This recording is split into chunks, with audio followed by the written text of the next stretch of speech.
Alhamdulillah wa syukurillah. Selalu kita memuji Allah SWT dengan kalimat-kalimat thayyibah, dengan asmaul husna, dan juga bersyukur hadiratnya agar Allah senantiasa memilihkan untuk kita yang terbaik. Amin ya rabbal alamin. Sebagaimana Abdullah bin Abbas sering menyampaikan, hendaknya kita ini senantiasa taat, ayyuqa fala yu'sa, senantiasa taat, bersabar dalam taat kepada Allah SWT dan tidak bermaksiat, dan juga ayyudkaro fala yunsa, dan senantiasa zikir, ingat kepada Allah SWT dan tidak melupakan, dan juga ayyushkaro fala yukfar, juga bersyukur kepada Allah SWT atas nikmat yang dilimpah ruahkan untuk kita semuanya, fala yukfar, dan tidak akan pernah kufur kehadirat Allah SWT. Dengan konsep inilah insyaallah semoga kita ini menjadi orang-orang yang bertakwa. Alhamdulillah, hiruk pikuk pemilihan umum belum selesai. Ya, belum selesai. Ya, karena kita masih menunggu pengumuman resmi, ya, real count-nya bagaimana untuk pilpresnya, dan mungkin untuk di Pekalongan insya Allah sudah selesai ya. Alhamdulillah PKS mendapat 4 kursi selatan yang selama 25 tahun absen sekarang ada. Alhamdulillah, ini berkat Pak Rois juga. Namanya aja Rois ya, jadi Rois di mana Pekalongan Selatan, kepala di Pekalongan Selatan. Rois, ya. Alhamdulillah. Dan tadi juga disampaikan tentang bagaimana sesungguhnya karakter seorang muslim ketika menerima, katakan, sarra wa dharra gitu ya, ketika menerima kebahagiaan dan juga menerima musibah. Rasul sallallahu alaihi wasallam di dalam Sahih Muslim ya, hadis nomor 2999, 3000 kurang 1, Rasul bersabda, ajaban li amril mu'min wa laysa dzaka li ahadin illa lil mu'min idza asabathu sarra'u syakara fakana khairul lahu wa idza asabathu dharra'u sabara fakana khairul lahu. Jadi ini mungkin tidak boleh dibalik-balik tadi. Jadi ketika sarro, ketika mendapatkan kesenangan, yaitu ya pakemnya memang begitu. Pakemnya begitu mendapat kesenangan bersyukur, begitu mendapat kesusahan bersabar. Jadi inilah karakter seorang muslim. Tidak pernah terjadi seorang muslim itu kecewa dalam hidupnya. Jadi semuanya menjadi baik. Ya, ajaban, sangat menakjubkan karakter seorang mukmin. Walaysa dzaka li ahadin illa lil mu'min, kecuali untuk mukmin yang benar-benar ya seperti kita semuanya insyaallah. Jadi ketika dia mendapatkan kesenangan dia bersyukur, ketika dia mendapatkan musibah dia bersabar. Karena itulah dua hal yang senantiasa mengikuti kehidupan manusia. Jadi nggak ada kecewa sama sekali, itu nggak ada. Ini baik-baik saja. Ada sebuah cerita yang mengiringi, mungkin yang memahamkan ya, yang memahamkan surat At-Tolak ayat 1 yang terakhir itu, yang Allah Subhanahu wa Ta'ala berfirman pada akhir ayat surat At-Tolak ayat 1 itu, la'allallaha yuhditsu ba'da dzalika amra. Boleh jadi Allah akan akan melakukan sesuatu setelah ini. Jadi boleh jadi. Bagi yang Mas Rais, alhamdulillah bersyukur, ya harusnya bersyukur. Boleh jadi nanti akan mendapatkan nikmat-nikmat yang lain. Bagi Mas Haji Surya yang alhamdulillah juga tahun ini belum masuk menjadi anggota legislatif, ya juga harus bersyukur. Boleh jadi la'allallaha yuhditsu ba'da dzalika amra. Ya, boleh jadi Allah nanti akan memberi keputusan yang lain, yang lebih baik dari apabila Mas Haji Surya ini menjadi anggota legislatif. Jadi boleh jadi.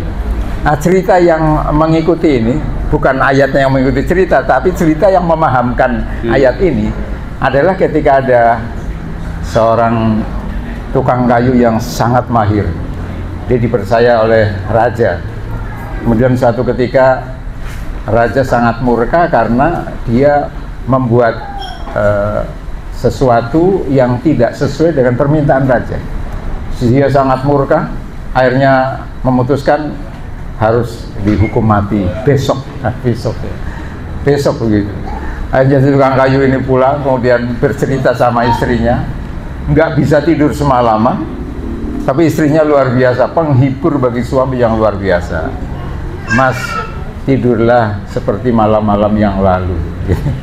Tidurlah seperti malam-malam yang lalu. Artinya biasa saja sih, mau dibunuh raja, mau biasa saja, tidur ya tidur saja.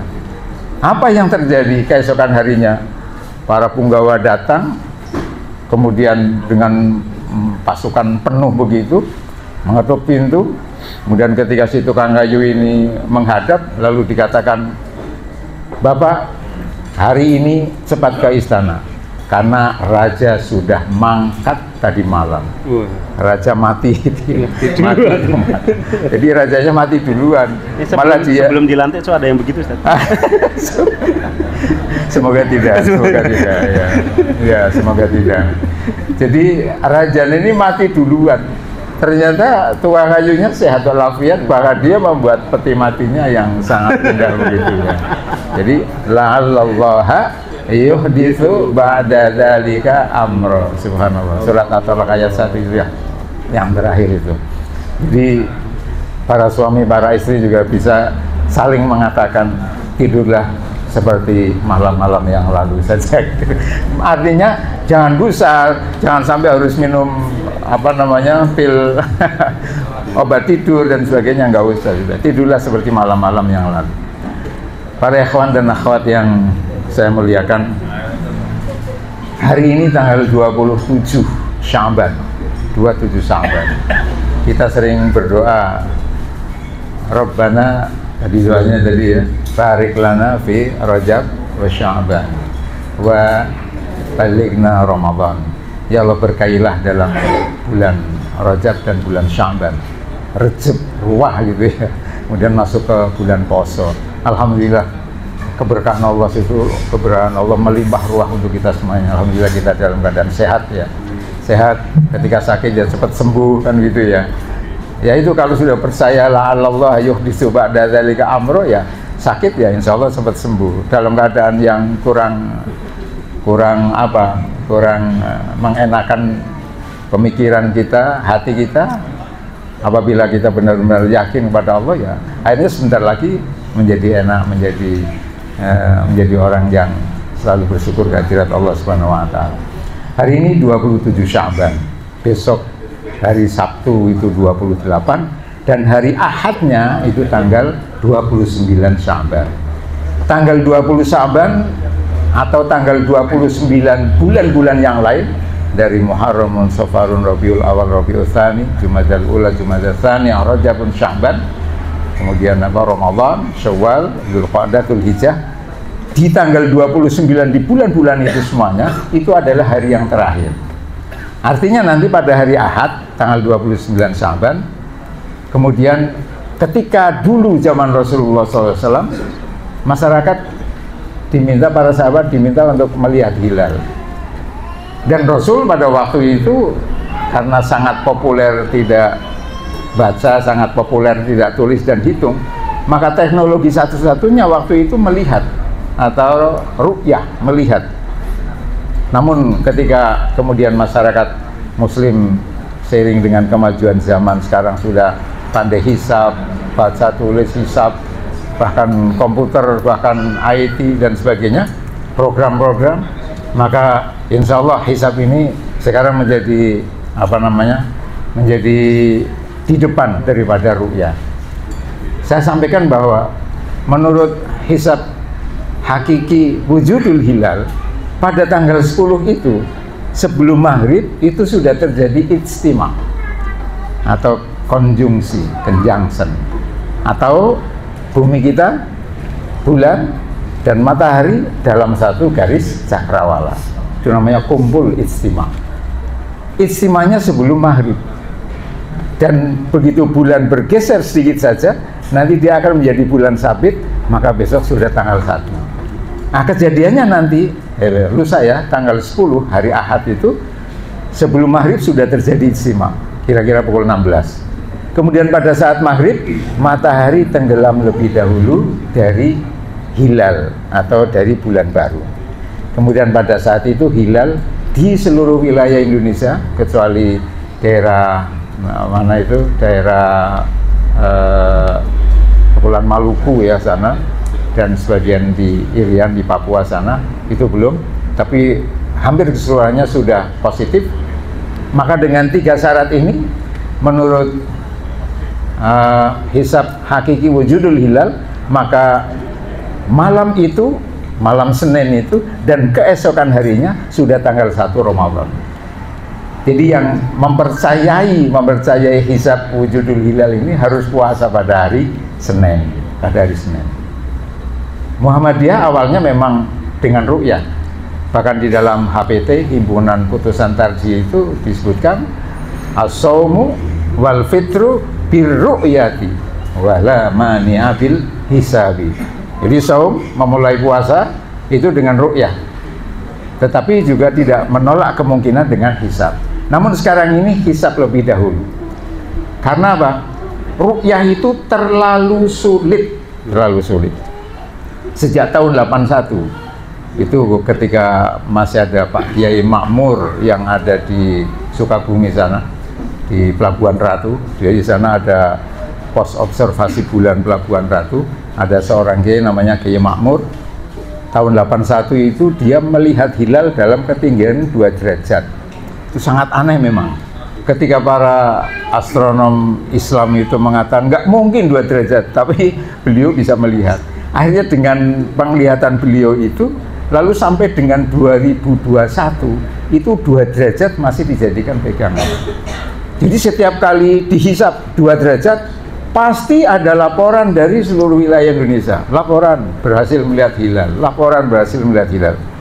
Padahal ketika sekarang ini ternyata tahun 2020, sejak 2021, 2022 lah, awal 2022, Kementerian Agama Republik Indonesia bersama dengan Brunei, kemudian MAPIMS ya, MAPIM, Menteri Agama Brunei, Indonesia, Malaysia dan Singapura ya, itu sepakat bahwa tinggi hilal 2 derajat itu tidak mungkin bisa diru'yah. Akhirnya dinaikkan, sekarang menjadi 3 derajat. Dulu terkenal dengan 238, 2 tingginya, 3 itu elongasi atau jarak lengkung antara matahari dan bulan, itu 3 derajat. Kemudian umur bulannya, sejak istimah sampai dengan maghrib itu harus 8 jam. Jadi dulu istilahnya 238, sekarang istilahnya 364. 3 derajat tingginya, 64 itu elongasi atau jarak lengkung antara matahari dan bulan. Sekarang ini 3 derajat. Jadi ternyata dengan ru'yah itu juga harus didahului dengan hisab dulu. Karena ketika kemudian misal ya, untuk Syawal itu pada tanggal 29 Ramadan sudah sangat tinggi, sudah 7 derajat. Bahkan elongasinya sampai dengan 9 derajat. Insya Allah Syawalnya tidak berbeda. Tapi untuk awalnya ini, Kementerian Agama memang belum mengumumkan sampai dengan hari ini. Tapi insya Allah Kementerian Agama pasti akan mengumumkan bahwa puasa mulai hari Selasa 12 Maret. Nah, tapi yang wujudul hilal mulai hari Senin. Nah, hari Senin 11 Maret, Super Semar. 11 Maret puasa. Super Semar untuk 11 Maret ya. Kemudian yang 11 Maret nanti berhari raya pada 10 April, yang 12 Maret juga berhari raya pada 10 April. Karena memang tingginya sudah 7 derajat. Kalau sudah 7 derajat atau di atas 3 derajat pasti tidak ada perbedaan. Pasti tidak ada perbedaan. Tetapi itu tadi, Rasul itu memproklamirkan diri bersama sahabat, mengatakan inna ummatun ummiyah, la naktubu wa la nahsub. Asyahru hakadha wa hakadha maratan tis'atan wa ishrin wa maratan salatin. Kami ini umat yang ummi, tidak populer hitung, tulis, dan juga baca. Asyahru hakadha wa hakadha itu dia menunjukkan jarinya. Ya maratan tis'atan wa ishrina. Kadang-kadang bulan itu berumur, satu bulan berumur 29 hari. Dikali lain bulan berumur 30 hari. Jadi tidak ada kalender hijriah kok umurnya 28 hari. Misalnya panjenengan mengatakan saya akan berpuasa akhir ya, tapi akan berbuka lebih awal. Nah itu kalau puasanya akhir, berbukanya lebih awal, itu berarti 28 hari. Padahal tidak ada kalender hijriah dalam satu bulan umurnya 28. Kalau di kalender Masehi ada. Kalender Masehi itu tahun ini tahun kabisat ya. Karena 2024 habis dibagi 4 sehingga Februarinya 29 hari. Ada 28, nanti tahun depan 28. Yang tidak bisa dibagi 4 28 pasti Februari. Ada 29, ada juga 30, ada 31. Tapi dalam kalender hijriah hanya marrotan tis'atan wa ishrin wa marrotan salatin. Jadi antara 29 dan 30 saja. Dulu ketika itu belum ada teknologi, iya ru'yah. Sehingga Nabi tidak mengatakan sumu li hisabika, tidak mengatakan begitu, tapi sumu li ru'yatika. Jadi berpuasalah karena melihat, bukan berpuasa karena hisab. Tapi untuk sekarang program-program tentang awal bulan Komariah itu sudah terlalu banyak. Tidak perlu belajar falak lah. Ketika Anda ngetik dalam program itu bulan bagaimana Ramadan 1445 Hijriah, kemudian di enter kapan terjadi, lalu untuk seluruh wilayah dunia di mana saja yang sudah plus, di mana saja yang masih negatif. Sehingga dengan demikian maka seharusnya move on ya, jangan ke ru'yah terus, karena kalau ru'yah pasti akan terkotak-kotak. Dulu ketika zaman sahabat, ketika Muawiyah itu menjadi gubernur di Syam waktu itu, kemudian ada Ummul Fadlah yang mengutus pembantunya yang bernama ada sahabat yang kemudian diminta untuk pergi dari Madinah ke Syam. Ketika di Syam, lalu dia malam Jumat melihat hilal bersama Muawiyah dan hari Jumatnya puasa. Ketika namanya Quraib ya, sehingga dikenal dengan hadis Quraib. Kemudian ketika si Quraib ini, pembantu ini kembali ke Madinah, lalu ditanya, mata tasumu fi Syam, kapan engkau berpuasa di Syam? Ya nasum yaumul Jum'ah, ra'aynahu lailatal Jum'ah. Kami melihat hilal itu pada malam Jumat. Fasoma Muawiyah. Muawiyah sebagai gubernur juga waktu itu berpuasa. Tapi ketika kembali ke Madinah, kemudian dia ditemui Abdullah bin Abbas. Kemudian dia bertanya kepada Abdullah bin Abbas, kapan di sini berpuasa? Ra'aynahu lailatas Sabt. Kami melihat malam Sabtu, sehingga kami berpuasa hari Sabtu. Ditambahi dia mengatakan wahakaza amarona Rasulullah SAW. Yang seperti inilah, demikianlah kami ini diperintahkan Rasul. Jadi begitu lihat kita berpuasa, kalau belum melihat kita belum puasa. Antara Syam dengan Madinah itu jaraknya sekitar 1250 kilo ya mungkin Ustaz ya. Ini yang pernah di sana. 1250 kilometer. Itu puasanya berbeda. Di Syam hari Jumat, di Madinah hari Sabtu. Padahal wilayah Republik Indonesia itu dari Sabang sampai Merauke itu sampai sekitar 5.000 km. Apa kemudian kalau mengikuti ru'yah tadi, ru'yahnya Quraib itu juga yang menyatakan, Abdullah bin Abbas yang menyatakan wahakaza amarona Rasul, apabila kita mengikuti hadis itu, maka Indonesia itu harus dibagi dengan 4 matla, 4 terbitan bulan. Karena 5.000 kilo kan berarti setiap 1250 satu matla, sehingga nanti dari timur apa dari barat ya, dari barat puasa dulu, besoknya yang di tengah Sumatera, besoknya Jawa, besoknya Papua, terakhir nanti baru berpuasa. Nanti akan terjadi seperti itu. Namun alhamdulillah Indonesia itu menjadi satu wilayatul hukmi. Jadi satu, apabila seseorang di wilayah di negara Republik Indonesia itu berhasil melihat hilal, maka keberhasilan dia melihat di satu tempat akan menjadi rujukan bagi semua masyarakat yang ada di Indonesia. Jadi insya Allah lah kita akan berpuasa pada hari Senin sebagaimana tadi yang disebutkan oleh Pak Rois, insya Allah. Dan saya takjub sekali tadi dengan agendanya ya, dengan agenda. Tapi yang terutama itu yang sangat menggunjam di dalam hati saya itu, saya ingat tentang Hasan Al-Basri, itu seorang ulama di Madinah kalau tidak salah ya, ulama. Datang orang, ya Syekh, saya sudah nikah sekian lamanya, kok nggak punya anak, gimana?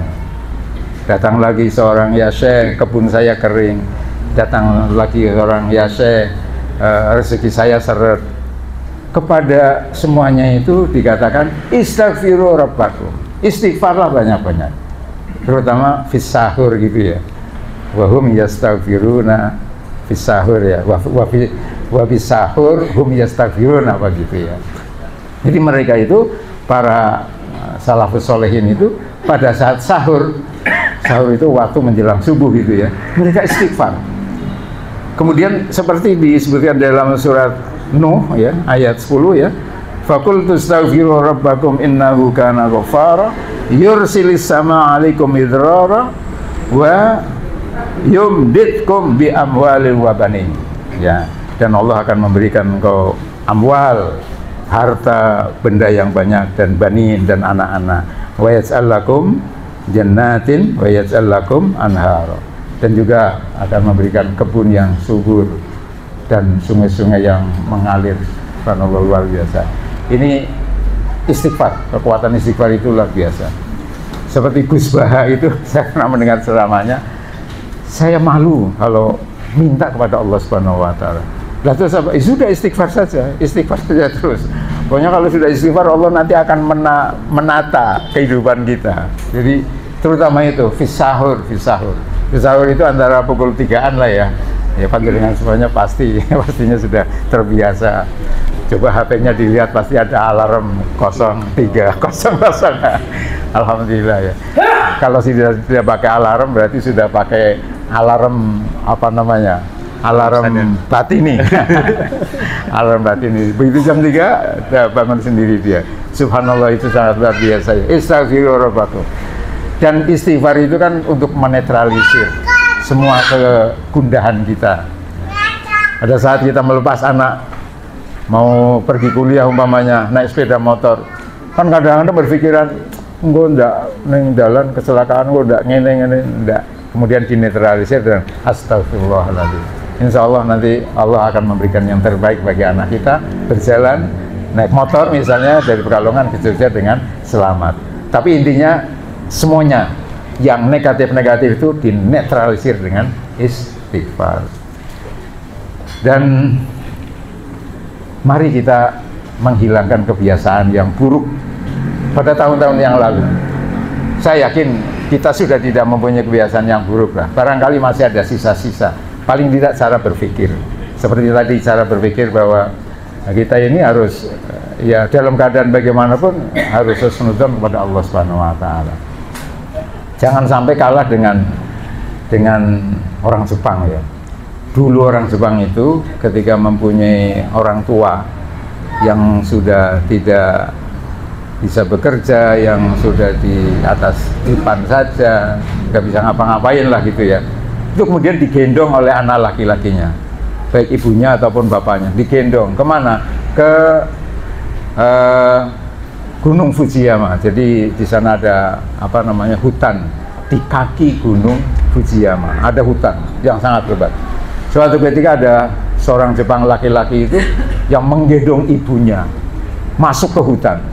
Tapi sepanjang hutan itu ibunya yang digendong selalu memetik daun yang berwarna kemerah-merahan itu, kemerah-merahan. Dia pilih, pokoknya yang merah dia petik, jatuhkan terus sampai di tempat yang sangat jauh, sangat sunyi, senyap, tidak ada apapun, mungkin hanya binatang-binatang saja.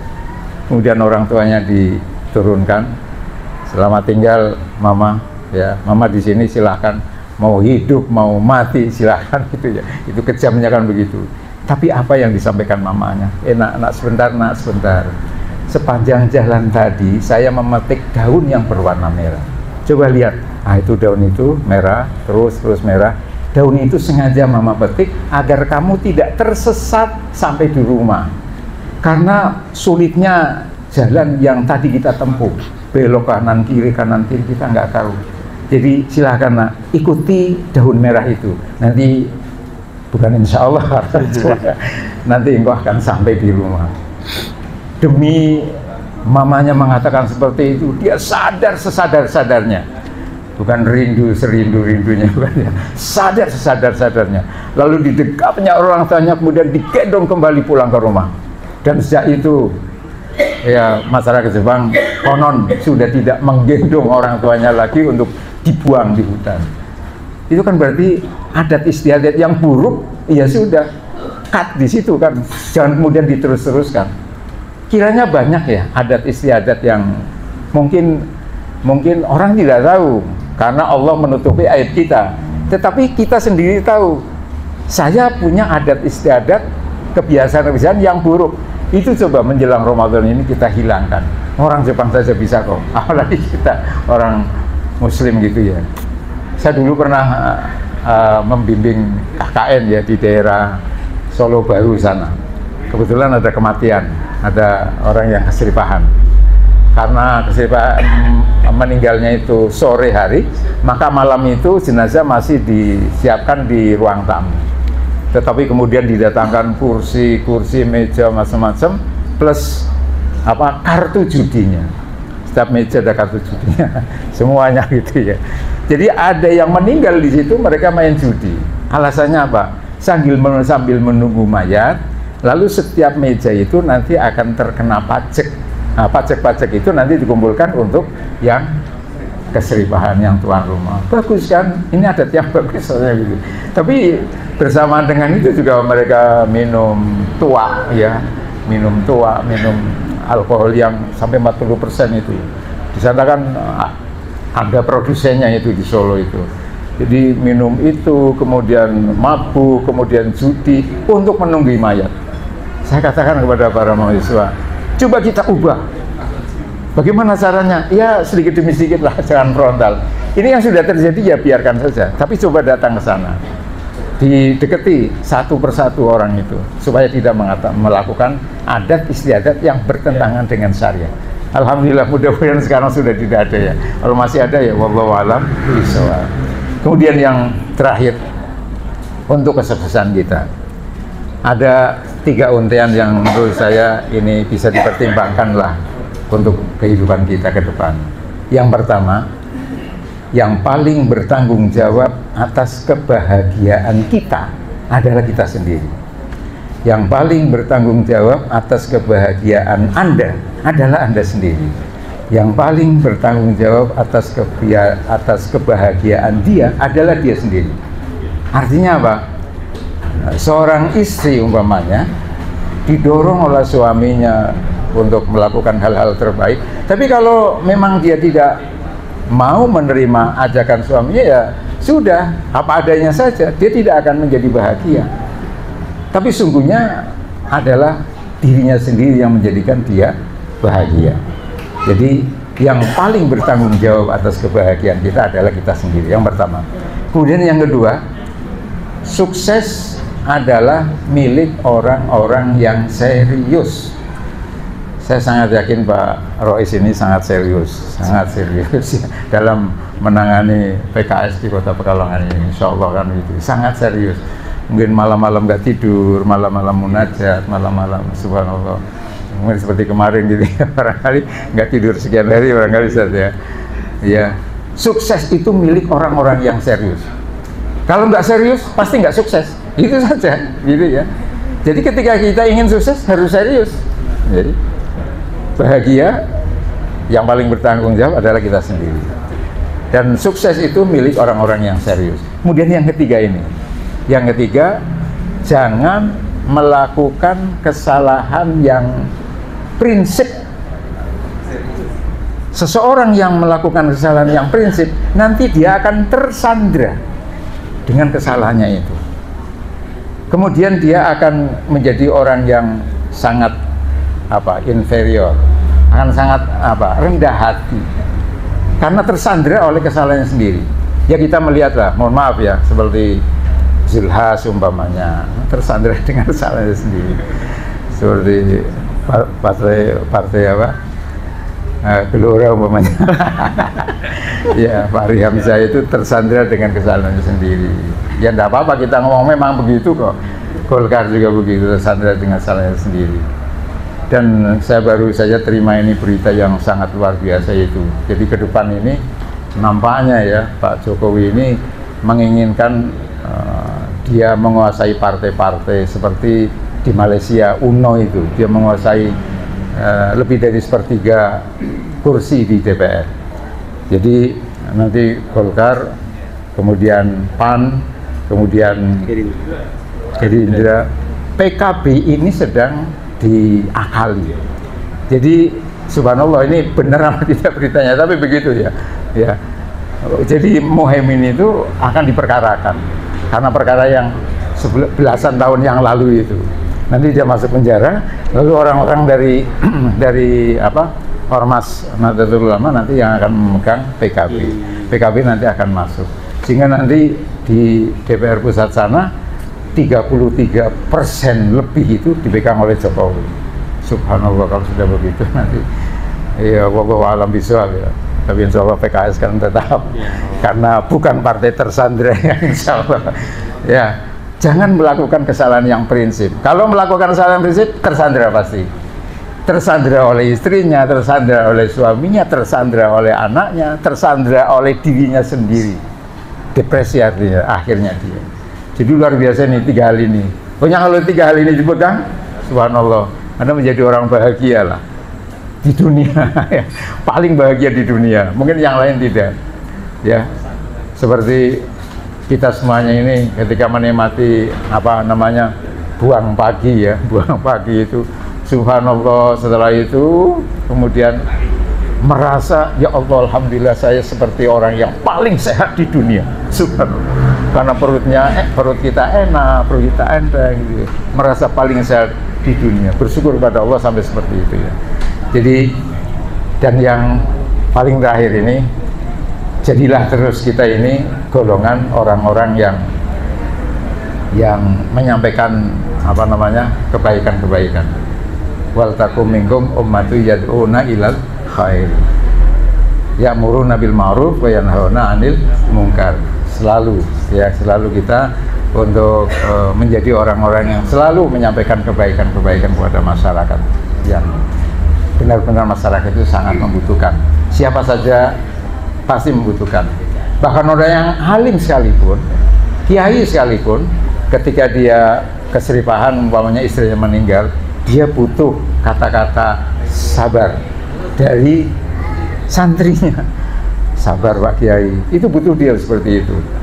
Jadi dia tidak akan bisa menjadikan dirinya sabar dari dirinya sendiri, tapi dari orang lain. Jadi itulah kehidupan. Insya Allah kalau kita bisa mengamalkan, ya paling tidak itulah, ini sangat sedikit sekali, sekelumit itu, insya Allah hidup kita menjadi hidup yang lebih bahagia. Demikian kurang lebihnya saya mohon maaf. Assalamualaikum warahmatullahi wabarakatuh.